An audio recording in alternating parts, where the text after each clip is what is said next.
What's up, gamers? Hi, Guardians, and hello, Internet. How's everyone doing today? Welcome to another Sloop Gaming video. Welcome to another Thursday, which means this week in Destiny. Let's take a look. This week in Destiny, March 21st, in the Lord year of 2024. I have a Destiny 2 community team. What up, team?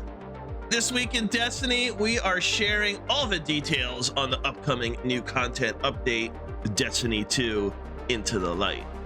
If you didn't have a chance to catch our live stream this week, then don't worry. Sloop Gaming has a video out with his reaction and a platform for you to drop your comments. This week's topic, Destiny 2 Into the Light developer live stream number 1 recap, introducing Onslaught. Destiny 2 Into the Light developer livestream number 2 on March 26th. PVP Strike Team Weapon Sandbox update. Who you gonna call? Guardian Games All-Star Standing update. Bungie Bounty for Good. Guardian Games Cup leaderboards. 20% off silver sale begins on March 26th. Player support report. And the movie and artist of the week picks. Destiny 2 Into the Light live stream number 1 recap. As we mentioned last week, we'll be releasing our next big content update on April 9th with Destiny 2 Into the Light. To celebrate this release, we're previewing all the content you can look forward to in a series of live stream events. Again, if you want to check out what that live stream was all about with my reaction, feel free to click on my video, give it a watch. As always, let us know your thoughts on the first live stream, as well as the content that's upcoming with Into the Light in the comments section. Look forward to speaking with you. So they go on to explain, introducing Onslaught, slay enemies, earn resources, build defenses, and sabotage pyramid ships. Onslaught is our new PvE wave-based defense activity where 3 players defend the last city from increasingly difficult waves of the Witnesses forces for some very desirable rewards. More on those next week. Defend against enemy waves. To begin Onslaught, you'll be dropped onto a map and tasked with defending one of 3 possible locations. Your mission will be to defend your Advanced Defense Unit, or ADU, from attacking enemy waves and make your way onto the pyramid ship to defeat the boss on board. If at any point your ADU is destroyed, your match will end. Defending each location consists of 10 total waves. The first 9 waves will be divided into 3 wave rounds, with the waves in each round ramping up in difficulty. Most of these waves will be focused on defending your ADU, but you'll also have a chance to go on the offensive and take on the Witnesses' forces on the pyramid ship. After each round ends, you'll get a short breather before the wave difficulty is reset and the next round begins. Once you've completed 9 waves, you'll move on to the 10th wave, where you'll board the pyramid ship to take on the boss. After you defeat one of many possible bosses, a chest will drop and you can claim your well-earned rewards. Purchase and upgrade defenses. Defeating enemies will allow you to collect scraps, which you can use to purchase and upgrade your defenses. These defensive units, such as trip mines, decoys, and turrets, will be placed around the defending area and auto-attack or take damage from incoming enemy waves. The defense units have 3 levels, and upgrading them will increase their effectiveness. But be careful, if your upgraded defense unit is destroyed, it will need to be repurchased and re-leveled. Building a stout defense with the appropriate upgrades is critical to ensuring your success, so spend wisely.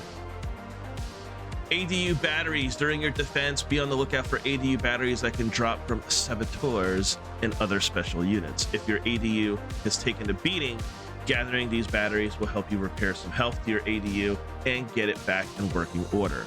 You'll also earn scrap every time you use an ADU battery, and using a battery on an ADU with a full health will earn 3 times the scrap.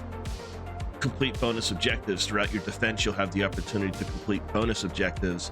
They often force a different style of play and at times require you to venture further into the battlefield and away from your defenses. They present a risk, but if you complete them during the wave when they have activated, you will earn valuable heavy ammo to help with your defense.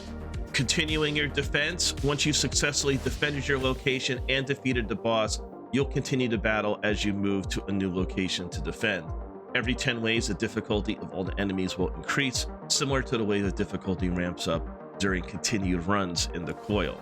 The ritual playlist version of Onslaught will have you battling through 10 waves to defend a single location, while the standard and legend versions will feature 50 total waves across a total of 3 locations.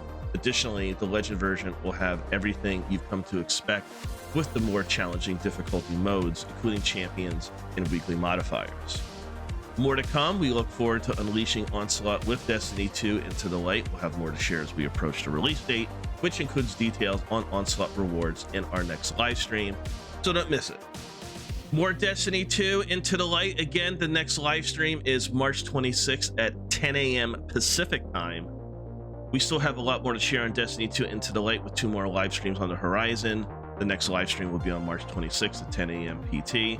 And if you checked out this week's stream, we hinted at some of the details we'll have to share. Here's a quick look at the new content we'll be talking about. Brave arsenal weapons, a new social space plus new rewards, Destiny 1 inspired armor, and more.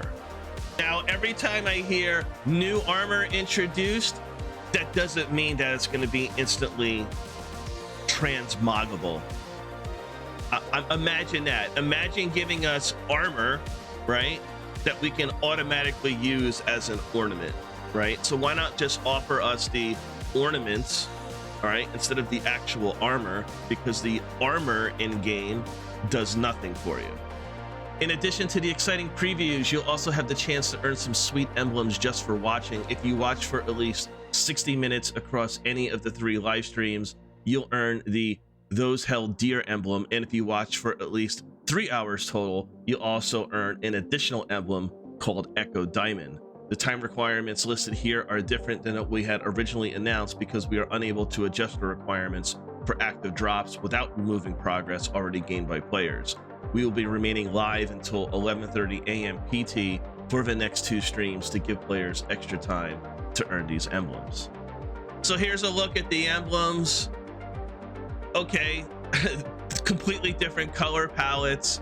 That's all fine and good. And I have no problem with Bungie offering, drops through their own live streams, but in a community that's built upon multiple content creators, those that do it full-time, those that do it part-time, those that do it as a hobby, it would be nice just to allow anyone that streams to have drops enabled and have their community benefit by watching the streamer of their choice previewing what the Bungie team is doing with Into the Light.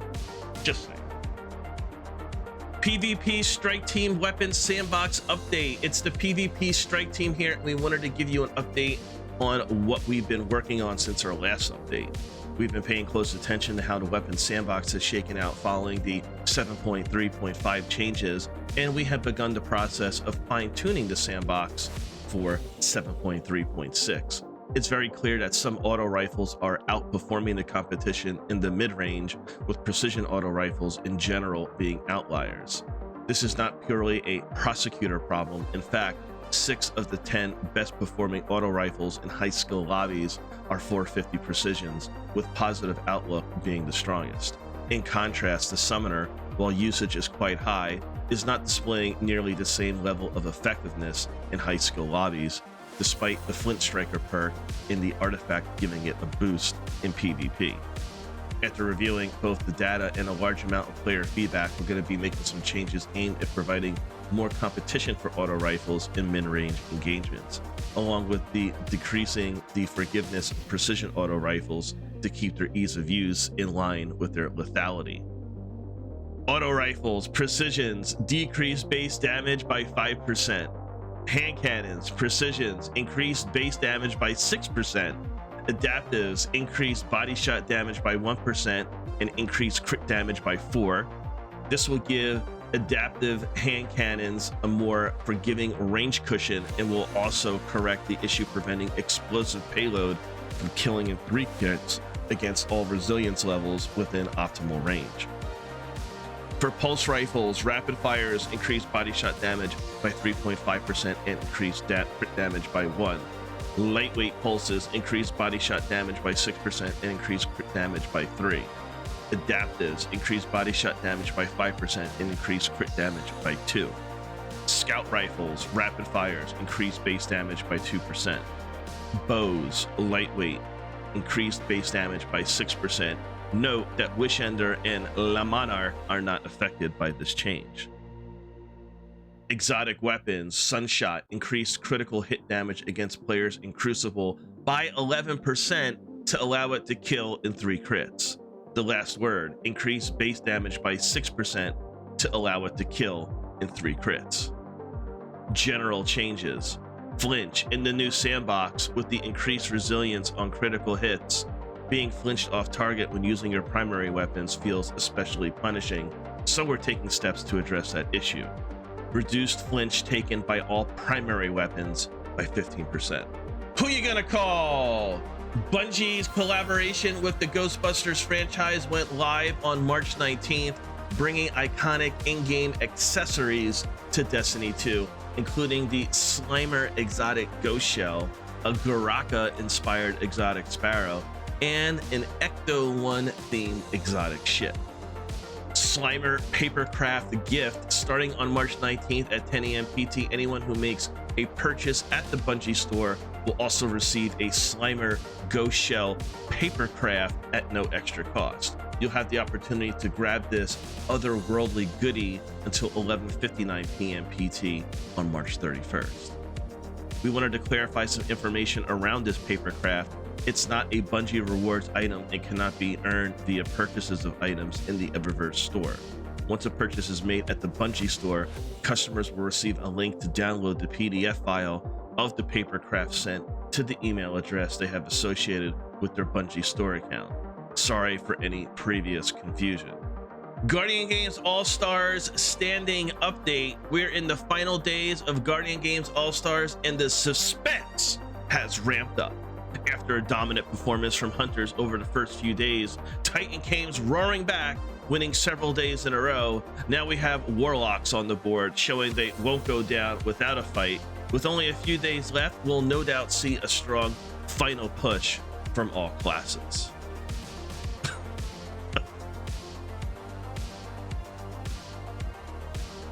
All right, let's look at the full standings. Hunter, gold 7, silver 6, bronze 3. Warlock, gold 2, silver 10, bronze 4. And Titans, gold 7, no silver medals, and bronze 9 medals.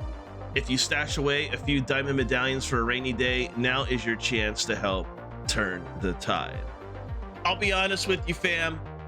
I have no fucking clue what the future holds for Guardian Games, if there will be a continuation of Guardian Games in the future. Who knows what's going to happen with Destiny 2 after the final shape is drops in June and we get our subsequent episodes. Is Guardian Games still going to be relevant? I don't know. But I'll tell you what's not relevant is whoever wins the Guardian Games. There's just...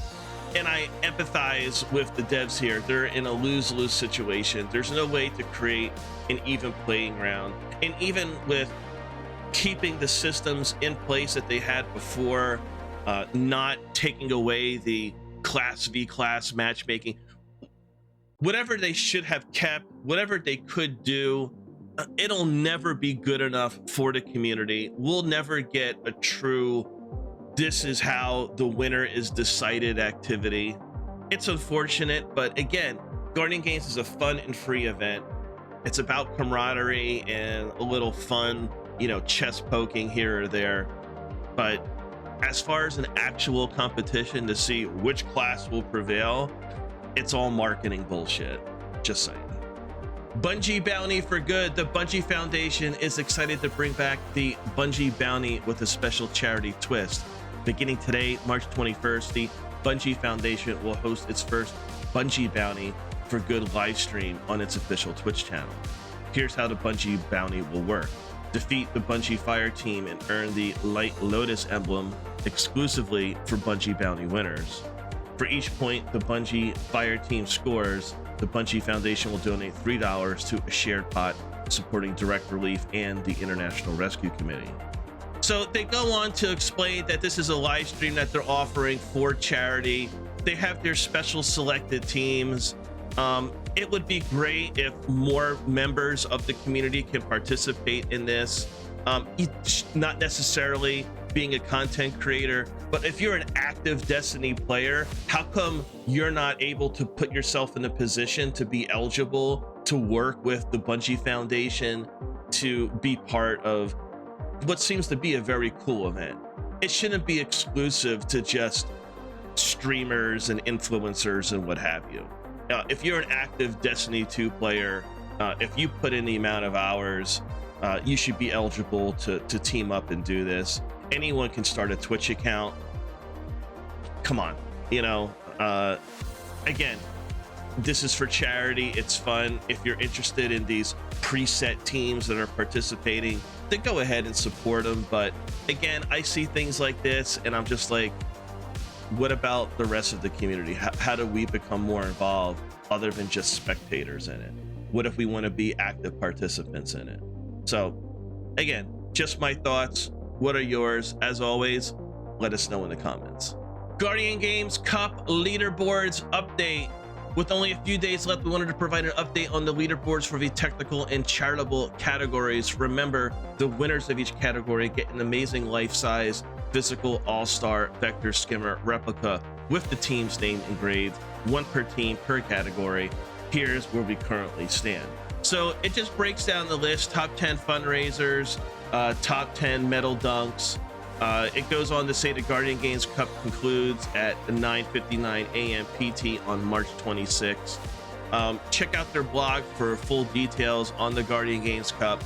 Check out any of the Sloop Gaming TWID reads from before I break everything down.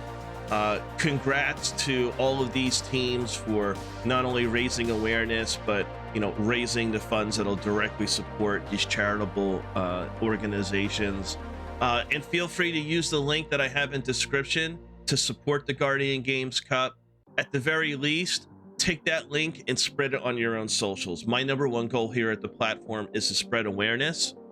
And if you are able to support directly, then that's fantastic. So thank you to anyone who has contributed, and thank you so much for your consideration.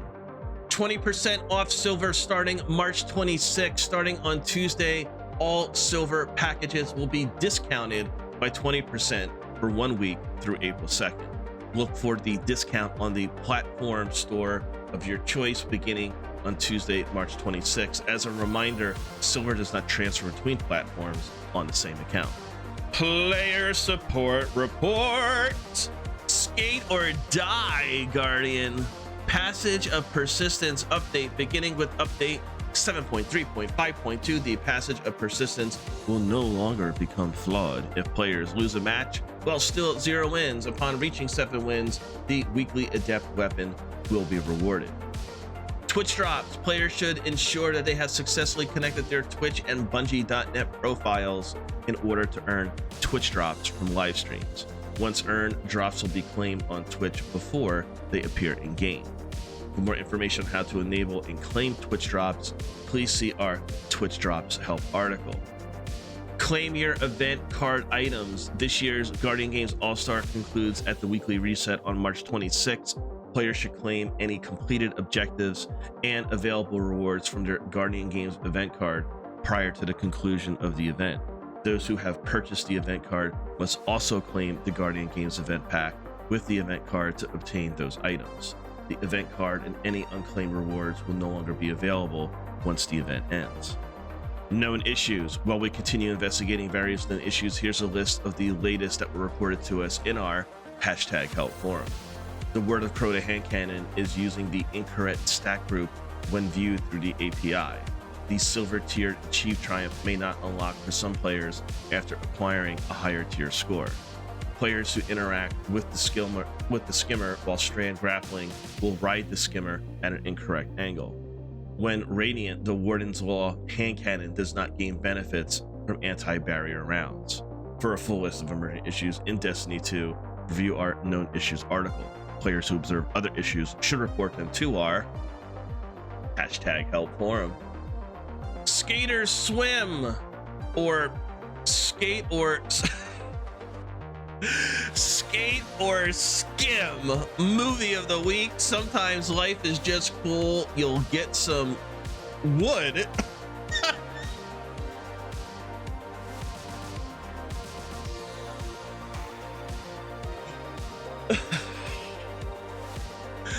A few moments later. You get some wood, you make it into a skimmer, you nail it to a skateboard, and just go with it. Outstanding work here. All right, so we got this movie. The Kiteness is waiting. Artist of the week. We have seen enough. The kittens of Soul Meow from Starvation. You promised them treats, but delivered only dry food, as you have so many times before. Enough chow, enough kibble. We have no food left to eat. The game is over. Do not be skimpy. Where are they going with this diatribe? The pale bowl holds the treats. This time, we want some churro. What the fuck did I just read? The Kitness by Ciern via Twitter X. Interesting. That's everything for this week with Guardian Games winding down. Don't forget to complete the dropping quest so you can keep the All-Star Vector Skimmer when the event ends. Remember, Diamond Medallions give 300 points, so getting 3 of those puts you in good shape to complete the 1,200 point requirement. We'll be back next week with even more Destiny 2 Into the Light details. In the meantime, be good to each other, and thanks for hanging out with us, the Destiny 2 community team. And there you have it, this week in Destiny for Thursday, March 21st, in the Lord year of 2024. And hey, a lot of information as always. What are your guys' thoughts? Let us know in the comments. Are you still vibing with Guardian Games? How did you feel about the Into the Light dev stream #1? Are you falling asleep right now? Are you even playing Destiny 2? Or are you jumping on Helldivers or some other title to occupy your time until June? Let us know what's going on, fam. Look forward to reading the comments. Be safe, stay vigilant, and as always, may the light protect us all. Thank you for watching. Likes and shares are very much appreciated, and subscribe for more Destiny 2 content. Peace.